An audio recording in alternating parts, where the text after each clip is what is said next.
ces paroles de Torah, Sauve Leilou Nishmat, Arlet Baya Bat Rachel, Leilou Nishmat Avraham Ben Mesaouda, Leilou Nishmat Shlomo Ben Rivka, Gabriel Ben Rivka. On va parler de la deuxième partie de Kriyat Shema, Vaya Im Shamoa Tishmeu.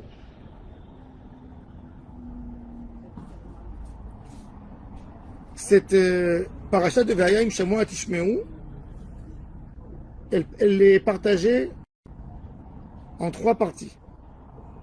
Le mérite et la récompense qu'Akadosh Baruch Hu récompense quand on fait les mitzvot.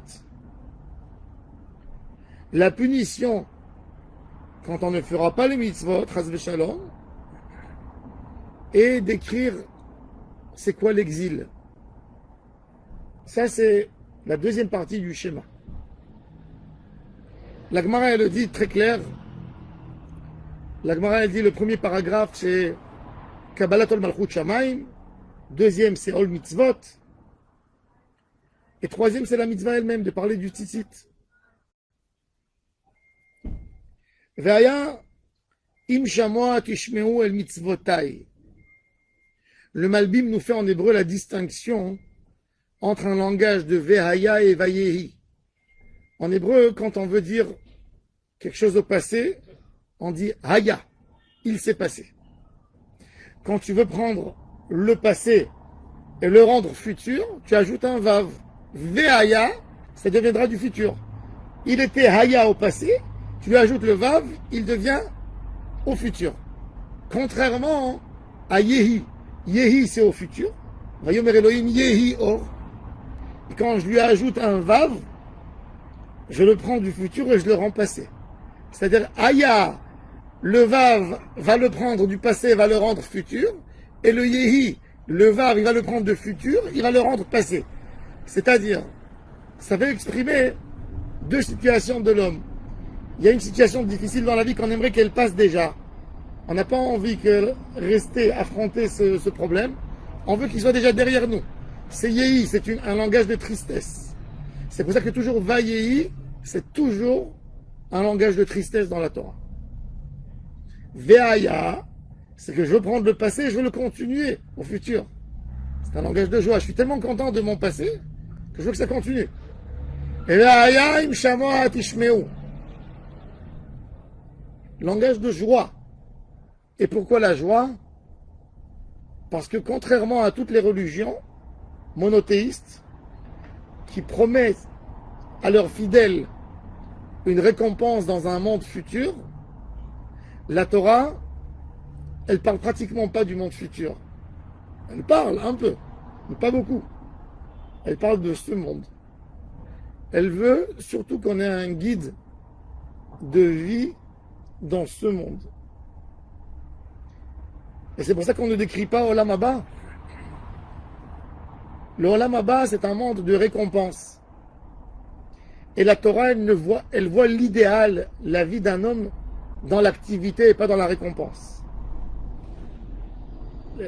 La beauté d'un homme, c'est le moment où il travaille et pas le moment où il est retraité.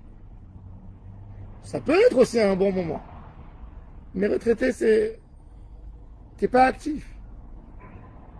La Torah, elle veut l'activité. Ve'aya im shamoa tishmeu el mitzvotai. On veut que tu sentes la joie des mitzvot quand tu fais les mitzvot.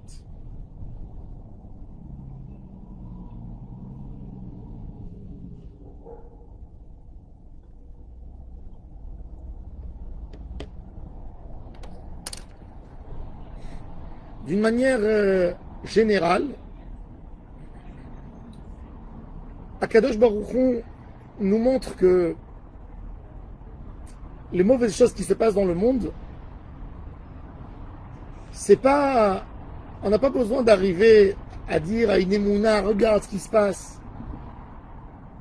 On a une émouna profonde que tout ce que Hachem fait, ça vient du bien. Mais quand le monde a eu trop de mal, pour retrouver un équilibre, il prend un coup pour se remettre dans la bonne route. Quand quelqu'un, Dieu préserve, a une tumeur, on l'opère pour l'enlever.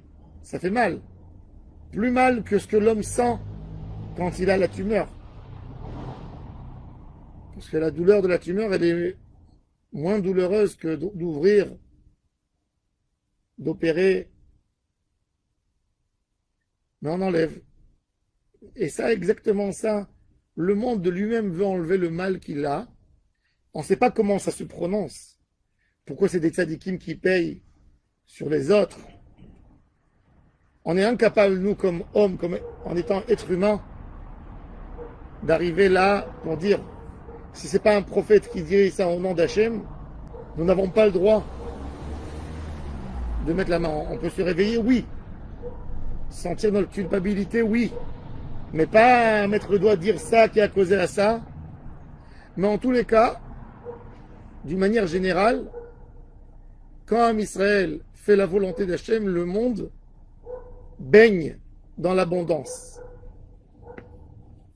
Il est comblé de bonheur. Et quand on ne fait pas la volonté d'Hachem, le monde souffre. Le monde entier. La Torah, c'est pas que pour l'autre monde. La Torah, c'est ce qui tient ce monde-ci. Notre monde tient grâce à la Torah. C'est pas qu'un livre, un mode d'emploi. Non. La Torah, tout ce qui a été créé dans le monde a été créé suite à ce qui est écrit dans la Torah. C'est le monde est adapté à la Torah et pas la Torah qui est adaptée au monde. La base du monde, c'est la Torah. Et quand on touche la Torah, forcément qu'on détruit des bases qui ont une influence directe sur les humains. Il y avait un moment avant Matan Torah que tellement de temps le monde a existé sans Torah qu'on est arrivé au point zéro où le monde devait être détruit si on n'allait pas accepter la Torah. C'est pour ça qu'Akadosh Baruch Hu a dit au Béné Israël, si vous recevez la Torah, tant mieux, sinon, je remets le tohu bohu.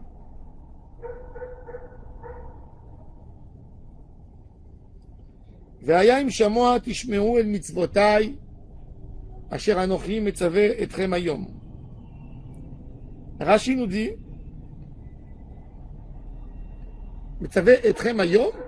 Pourquoi היום? Quand je lis le schéma, c'est aujourd'hui? Non, c'est il y a 3300 ans. Quand Akadosh Baruch Hu a donné la Torah, c'est pas aujourd'hui. Rashi nous dit qu'il faut accepter les mitzvot comme si c'est aujourd'hui qui a été ordonné à faire la Torah et les mitzvot. Les recevoir avec une joie, avec une attente, comme quelque chose de nouveau. De nouveau, je veux essayer d'exercer, j'ai envie d'essayer, de goûter, de savoir, d'entendre, d'approfondir.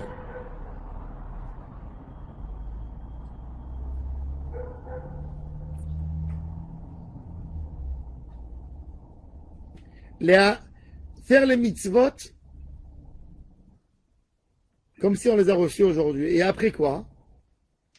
Asher ani metzaveh etchem hayom le'ahava et Adonai Elohechem. Le Rambam, dans le Guide des Égarés, nous donne une règle extraordinaire. Nous, on a l'habitude de dire, quand tu vois quelqu'un qui fait un geste, par exemple, tu vois, il rentre dans un magasin, il achète un grand cadeau pour son fils. Tu dis, oh, comment il aime son fils, comme il veut le gâter. Il achète un cadeau pour sa femme. Ah, comme il adore sa femme, il veut la gâter. Le Rambam dit, nous, on penserait, les humains pensent, que quand tu aimes quelqu'un, tu es prêt à faire un geste pour lui. Il dit, non, fais un geste et encore un geste, comme ça tu vas l'aimer. Investis-toi pour lui, fais les mitzvot, et grâce aux mitzvot, tu arriveras à aimer Hachem. Et c'est là où le Yetzer Hara, il tape la personne. La personne, il dit, il s'est levé le matin, il dit, j'ai pas envie d'aller prier. Je suis fatigué. L'obali. Quoi, je vais aller prier maintenant? Je vais aller à la synagogue, fatigué, embêté, et l'obali, j'ai pas envie de prier. Quelle valeur est là cette prière si c'est... Quelle valeur est là cette prière? Donc, il reste chez lui à la maison. Non. Eh ben, Hachem te dit, fais cette prière quand tu ne veux pas, et tu vas voir que tu vas t'attacher. Un jour, il est venu un homme chez le rabbi de Kotsk. Il a dit, Rabbi, déjà 10 ans, je prie sans aimer Dieu. Je fais ma prière. Je suis pratiquant 10 ans sans aimer ce que je fais. Le rabbi de Kotsk s'est levé. Il a pris la main de cet homme et il l'a embrassé. Il a dit, tu dois me faire une bracha. Parce que moi, j'adore Dieu. Et c'est pour ça que je fais les mitzvot. Toi, tu n'aimes pas et tu fais autant de mitzvot, mais t'es extraordinaire. On n'a pas besoin d'attendre dans la vie que notre avodat Hashem soit spontané. On doit travailler. Quand c'est dur, c'est ça ce qui va réveiller en nous les sentiments pour Hashem. Même dans la vie, on peut prendre ça dans la vie de tous les jours, dans notre quotidien. On n'a pas envie de faire des efforts, que ce soit dans la vie de couple, que ce soit avec notre entourage. Et on aime bien certaines personnes, certains moments qui nous passent dans la vie et qui nous font un clic. Non. C'est quand tu travailles justement, quand tu te fatigues, c'est là que tu vas aimer. C'est là que tu vas aimer. Et c'est pour ça qu'il y a des mitzvot qu'Hachem nous a demandé de faire avec beaucoup d'efforts pour renforcer l'amour dans ça. Plus c'est compliqué, plus il y a de l'amour. Un jour, j'ai demandé à ma mère, maman, pourquoi les Marocains, toujours, ils font, quand ils reçoivent quelqu'un, 1000 salades cuites à table. La carotte cuite. Ça, cuit. Je préfère cru, c'est 1000 fois mieux. Cru, sans enlever les vitamines. Je préfère manger des crudités. Une petite sauce. Pourquoi tout est cuit? Alors elle m'a dit, quand tu aimes quelqu'un, tu veux lui montrer que tu lui donnes quelque chose de simple, mais tu vas faire le plus compliqué possible pour lui. Et ça, c'est l'idée qui vient derrière les plats bien cuits, avec une longue cuisson, avec beaucoup de travail, que tu fais pour quelqu'un, c'est pour qu'il voit.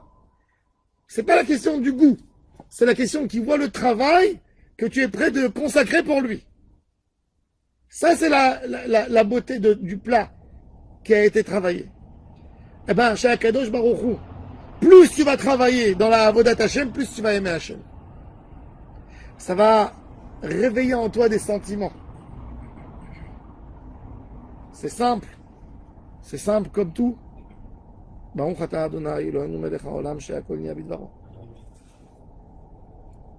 homme va sortir dans la rue, il va voir un petit chaton. Il a pitié. Il prend et il l'amène à la maison. Il le met dans un petit carton, il lui donne du fromage, un peu de lait. Une semaine après, le petit chaton, il commence à marcher. Il a sali, il a nettoyé, il a remis.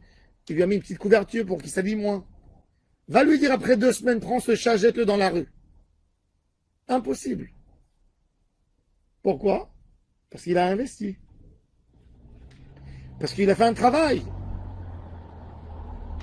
Si la mère ne portait pas l'enfant 9 mois dans son ventre, elle n'aurait jamais eu cet attachement qu'elle a par rapport à son fils. Les animaux, par exemple, c'est 5 mois dans le ventre. Une BMA, un peu moins. Il n'y a pas et même quand l'animal, il porte un enfant dans un... Je sais pas moi, pas un enfant, il porte son fils dans son ventre, il n'a pas de difficulté. Il n'a pas de grosses difficultés, c'est pour ça qu'il y a moins d'attachement. Le Be'etzev Teldi Banim, c'est une grande bracha que Hachem a donnée à la femme, qu'elle s'attache à son fils. Et c'est pour ça que l'animal, il n'a plus aucun lien. Après quelques mois, les parents ne reconnaissent plus leurs enfants chez les animaux. Tu prends une lionne, tu lui prends son fils lion, tu le ramènes après 2 ans, il va se battre avec sa mère. Il ne sait pas que c'est sa mère. Il n'a pas grandi avec elle, il a lâché, il a abandonné le groupe. Il ne sait pas. Mais avec ce qu'une femme est là dans son... Tout ça pourquoi les fum tsahara agra. Plus il y a un investissement, plus il y a l'amour qui se réveille. Et donc, selon le Rambam, toutes les Tariag mitzvot, les 613 mitzvot ont un seul but, d'aimer Hachem. C'est pour ça que le Rambam a mis dans Sefer HaMitzvot la première mitzvah, savoir qui a Hachem et de l'aimer. Ça, c'est le but de tout. Toutes les mitzvot. Tous les 613 mitzvot, c'est réveillé dans chacun par une certaine mitzvah. Il y a un homme qui va se réveiller à aimer Hachem par Souka. Il y a l'autre par l'étude de la Torah, l'autre par les Tefillin, l'autre par le Shabbat. Chacun. Et il y a un homme que tout ça va l'aider à aimer Hachem, va compléter une partie dans son âme pour l'aider à arriver à aimer Hachem. לאהבה את השם אלוהיכם ולעובדו בכל לבבכם. Comment on peut servir Hachem avec tout cœur?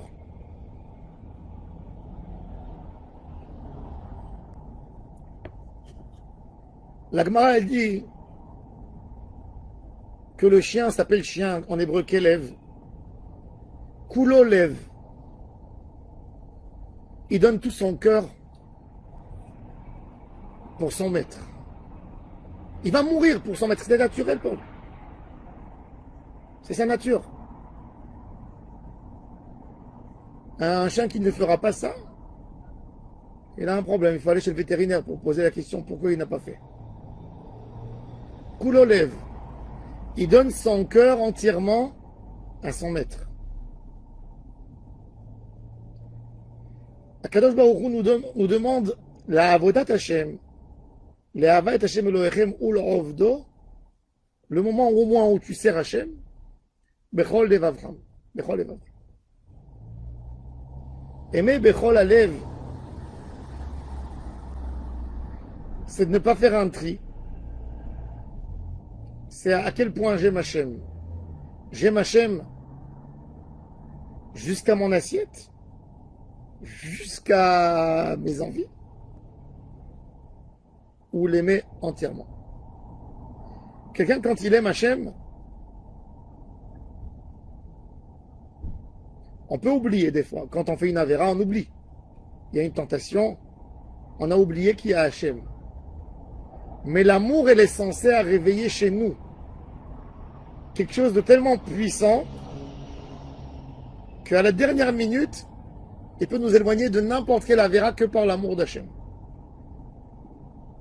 Comment je ferais ça à mon père? À mon père, impossible. Comment je ferais ça à ma femme que j'aime tellement? Comment je ferais ça à mon fils? La Gemara elle dit que Dieu préserve. Il y a un homme, il se lève au milieu de la nuit. Vous savez, un homme, il se lève au milieu de la nuit, il va un voleur chez lui à la maison.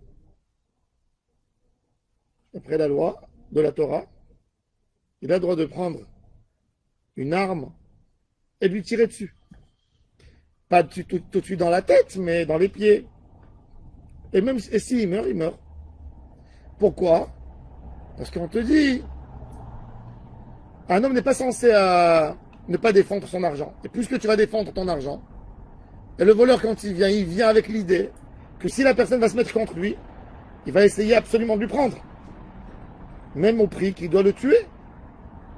Donc, quelque part, le fameux voleur est un assassin en potentiel. S'il est assassin en potentiel, j'ai le droit de me protéger. Je ne suis pas obligé de jeter mon argent. J'ai le droit de tenir. Et puisque je veux tenir, lui aussi va tenir. Sauf si tu sais à 100% qu'il ne peut pas tuer. Comme un père avec son fils. C'est-à-dire, il y a un élément d'amour, il y a des folies, il y a des gens fous furieux qui ont fait des catastrophes, qui ont tué leurs enfants. Mais ça ne casse pas la règle. La règle, elle reste la règle, elle reste une règle. Faut pas perdre la tête parce qu'il y a des choses qui détruisent la règle. Non, la règle du monde.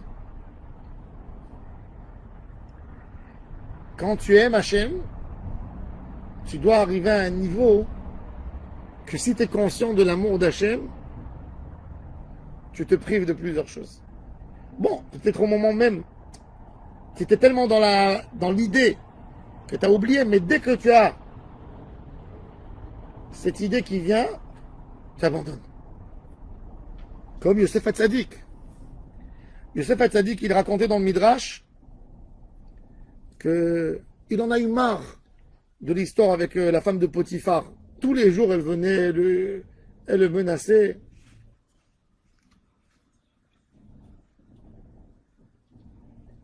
Un jour, il a dit, jusqu'à quand, jusqu'à quand? Il a dit, tu sais quoi? Allez, tu veux tellement faire la Havera, d'accord. Et la Gemara, elle dit, quand il s'est approché, il a vu tout d'un coup l'image de son père qui sort du lit et qui le regarde. Et il s'est dit, je vais plus être le fils de mon père. Je vais plus être le fils de mon père. Mon père aurait honte de moi. C'est ce qui lui a donné la force de partir et de se sauver. Or Hachaim Akadosh, il dit, c'est une sgoula d'avoir une photo de ses grands-parents, de quelqu'un que tu aimes beaucoup. Devant toi, ça te privera de la Havera. Tu regardes cette photo, tu dis, ce monsieur aura honte de moi. Alors non. Et ça, c'est l'idée. La Torah nous donne cet élément extraordinaire de Le'ahava et Hashem Elohechem bechol levavchem. Et avec cet amour, tu arriveras à aimer Hashem bechol levavchem ou bechol nafshechem.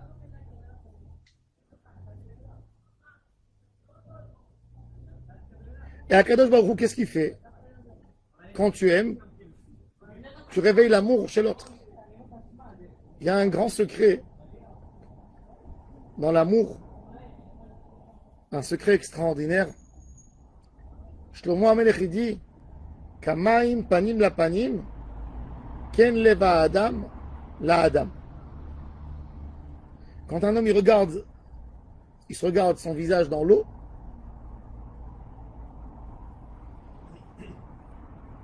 si il aime l'autre, il voit bien.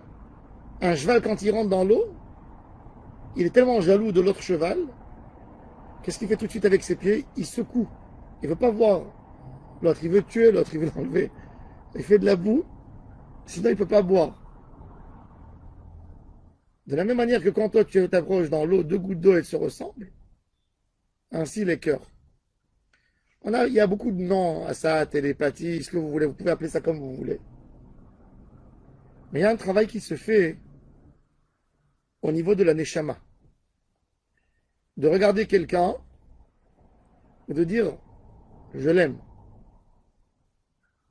Je l'aime. Quand je l'aime, Béhémet, je réveille chez lui l'amour vis-à-vis de moi.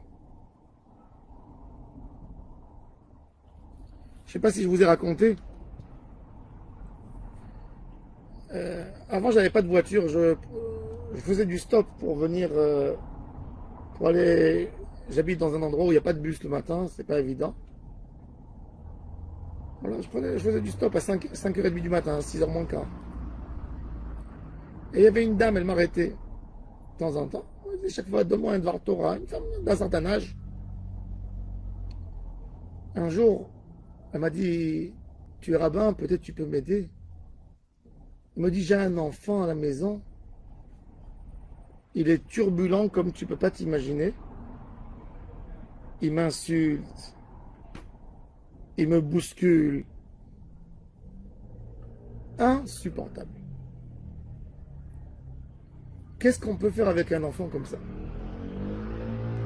Elle me dit, l'enfant il a 12 ans et demi, je suis à bout de le faire rentrer dans un Mossad Sagour, un endroit, je suis parti à l'assistante sociale déjà, etc. Peut-être tu as quelque chose à... לאהבה את השם אלוהיכם ולעובדו בכל לבבכם ובכל נפשכם ימי השם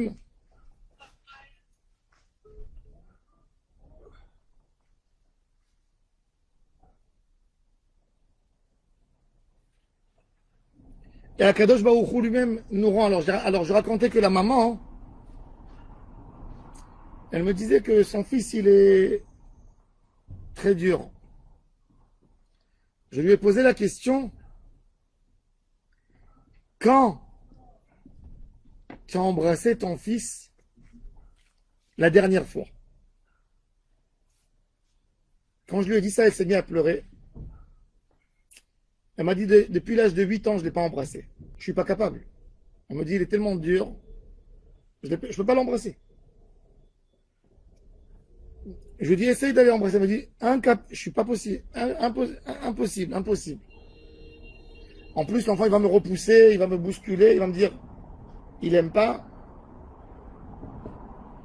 Je lui dis, quand l'enfant dort, ça te posera un problème de rentrer dans la chambre et de t'asseoir à côté de lui et de lui dire, je t'aime, mon fils. Elle m'a dit, si tu crois que ça peut aider, je lui ai dit, essaye. On perd rien d'essayer.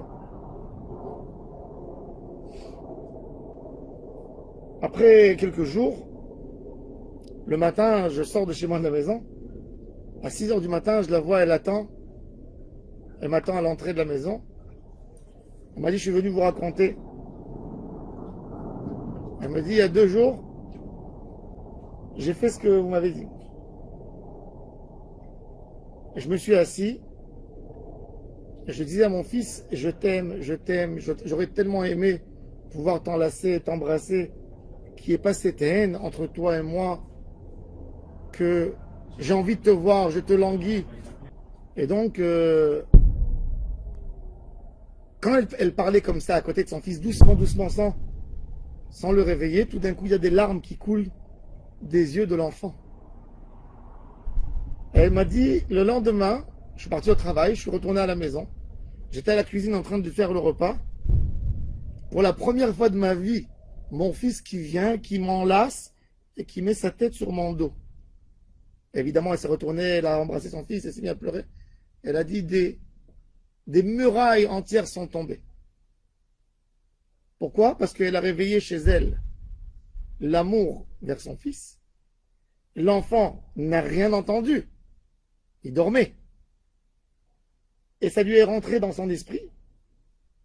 Et il l'a rendu à sa mère et ça a ouvert. Et quand nous on fait un geste vers Hachem, c'est sûr que Kadosh Baruch Hu, il attend que ça. Il nous envoie une bracha. Il nous envoie Venatati betar artechem beito yoreu malkosh. Alors que Bezrat Hachem, Kadosh Baruch Hu protège et préserve Am Israël de tout malheur et de toute Sarah. Nizke de Geoula Shlema. Bimera beyamenu amen.